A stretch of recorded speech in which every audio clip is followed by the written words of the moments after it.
સુરત મહાનગરપાલિકાની કતારગામ ઝોનમાં computer operator તરીકે ફરજ બજાવતો યુવાન 5,000ની લાંચ લેતા એસીબીના હાથે ઝડપાયો છે।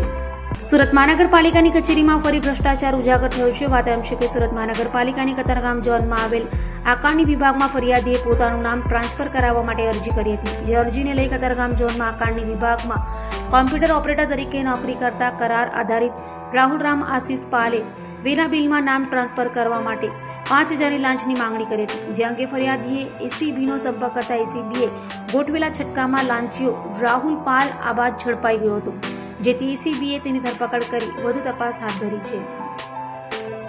નાગરિકની ફરિયાદ મળેલી કે પોતાના વેરા બિલનું નામ સુધારવા એમણે કતારગામ ઝોન એસએમસીમાં 2022માં અરજી કરેલી, જે હાલ સુધી પડતર હતી અને તેઓ વારંવાર ત્યાં ધક્કા ખાતા હોય અને તેઓએ જઈ ત્યાંના કન્સર્ન ક્લાર્ક જે કોમ્પ્યુટર ઓપરેટર તરીકે ફરજ બજાવે છે તેઓને જઈને મળેલા અને તેમની જોડે એમની અરજી બાબતે પૂછપરછ કરી તો તેઓએ એમને જણાવેલ કે જો વેરા બિલનું નામ તમારા નામે ચડાવવું હોય તો 5,000 રૂપિયા લાગશે।